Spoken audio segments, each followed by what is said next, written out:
بسم اللہ الرحمن الرحیم. روح کی بیماریاں اور ان کا علاج. 7واں باب حب جاہ اور خود پسندی.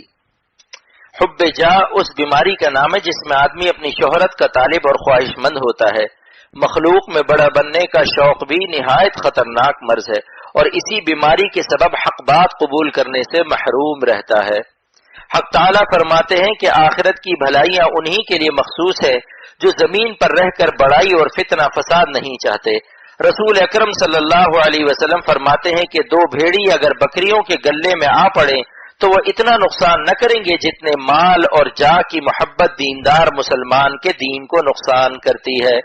شہرت کی آرزو یا خواہش حرام ہے، ہاں اگر بدون چاہے کسی کو حق تعالیٰ ہی مشہور فرما دیں، جیسا کہ اولیاء کرام اور بزرگان دین کی شہرت ہے تو حق تعالیٰ ہی ان کی حفاظت فرماتے ہیں، کیونکہ انہوں نے جاہ اور شہرت چاہی نہ تھی، صرف اللہ تعالیٰ کی رضا کے لیے طاعت کی تھی، اور جس حالت میں خدا تعالیٰ نے رکھا راضی رہے، اس سبب سے نہ وہ حب جاہ میں مبتلا ہوئے نہ حب مال میں. پس ولی کبھی مشہور ہوتا ہے لیکن مفتون نہیں ہوتا. رسالہ قشیریہ. حب جاہ کا مریض ہر وقت یہ چاہتا ہے کہ لوگ میری تعریف کیا کریں اور اپنی تعریف سن کر اس کا نفس خوب موٹا ہو جاتا ہے. جانور فربا شود از راہ نوش، جانور فربا شود از راہ نوش، آدمی فربا شود از راہ گوش، آدمی فربا شود از راہ گوش. جانور تو بھوسا گھاس سے موٹا ہوتا ہے اور آدمی کان کی راہ سے اپنی تعریف سن کر موٹا ہوتا ہے. علاج. اس کا علاج بھی موت کی یاد ہے. اگر ساری دنیا میرے قدموں میں لگ جائے تو قبر میں کیا ہوگا؟ وہاں کون سلام کرنے آئے گا اور کس کی تعریف کام آئے گی؟ ایسی فانی خوشی چند دن کی کس کام کی؟ ایسی خوشی حاصل کرے جو کبھی فنا نہ ہو، اور وہ حق تعالی سے تعلق اور ان کو راضی کرنا ہے. جب کوئی تعریف کرے تو یہ سوچے کہ یہ حق تعالی کی ستاری ہے. ظاہری اور باطنی اور معنوی تمام نجاستوں کو چھپا رکھا ہے. حسی نجاست یہ ہے کہ پیٹ میں پیشاب اور پخانہ بھرا ہے. اگر کوئی سوراخ پیٹ میں ہوتا اس سے بھپکا بدبودار نکلا کرتا تو معلوم ہوتا کہ کتنے لوگ آپ کے پاس بیٹھ کر آپ کی تعریف کرتے. پس حق تعالیٰ کا شکر بجا لائے کہ اس نے کس طرح ستاری کے ساتھ پیدا فرمایا ہے.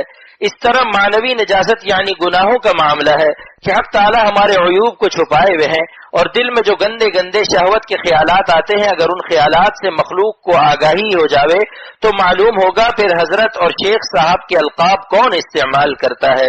پس حق تعالیٰ کی ستاری ہے کہ وہ ہمارے گندے وساوس اور گندے اعمال پر مخلوق کو مطلع نہیں فرماتے. لیکن حق تعالیٰ کی ستاری کا شکریہ کیا یہی ہے کہ ہم اپنے کو بڑا سمجھیں یا مخلوق سے تعریف چاہنے لگیں، بلکہ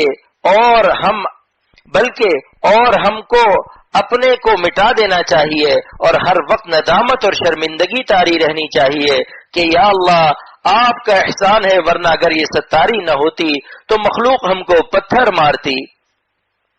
فقیری اصل یہی ہے کہ اپنے کو مٹا دے. حضرت خواجہ صاحب رحمۃ اللہ علیہ نے اپنے مرشد حکیم الامت تھانوی رحمۃ اللہ علیہ کی خدمت میں یہ شعر کہا تھا: نہیں کچھ اور خواہش آپ کے در پر لایا ہوں، نہیں کچھ اور خواہش آپ کے در پر لایا ہوں، مٹا دیجئے مٹا دیجئے میں مٹنے ہی کو آیا ہوں، مٹا دیجئے مٹا دیجئے میں مٹنے ہی کو آیا ہوں. جب اپنے اعمال کی قبولیت کا پتہ نہیں اور یقینی فیصلے کا علم قیامت میں ہوگا تو پھر مخلوق سے تعریف چاہنا اور اس پر خوش ہونا نادانی ہے. جو مخلوق ضعیف اور عاجز ہے اور کوئی نفع نقصان اس کے ہاتھ میں نہیں، اس سے تعریف چاہنا بھی بیکار ہے. سب تعریف اور ہر کمال حق تعالی ہی کے لیے زیبا ہے. ما اصابک من حسنۃ فمن اللہ وما اصابک من سیئۃ فمن نفسک. حق تعالیٰ ارشاد فرماتے ہیں کہ جو تم کو نیکیاں اور بھلائیاں پہنچتی ہیں وہ اللہ کی طرف سے ہیں، اور جو برائیاں ہیں وہ تمہارے نفس کی طرف سے ہے. یہ بیماری بھی کسی شیخ کامل کی صحبت اور خدمت ہی سے جاتی ہے. اللہ تعالیٰ توفیق بخشیں، آمین. اے تو افلاطون و جالینوس ماں، اے تو افلاطون و جالینوس ماں، اے دوائے نخوت و ناموس ماں، اے دوائے نخوت و ناموس ماں. حق تعالیٰ فرماتے ہیں کہ اپنے نفس کو پاک و صاف اور اچھا نہ سمجھا کرو.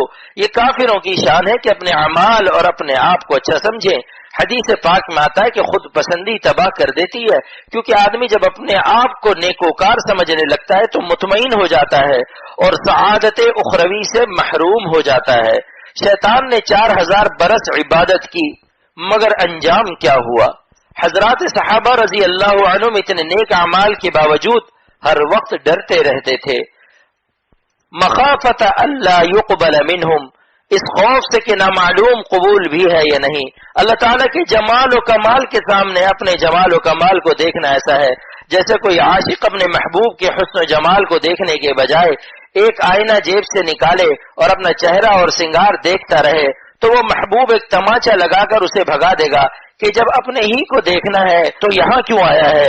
بس اپنے ہر وصف اور خوبی کو حق تعالیٰ کی عطا سمجھے اور اللہ تعالیٰ کے شکر و ثنا سے زبان کو تر رکھے اور انہی کے کمالات و جمال کو سوچنے میں غرق رہے۔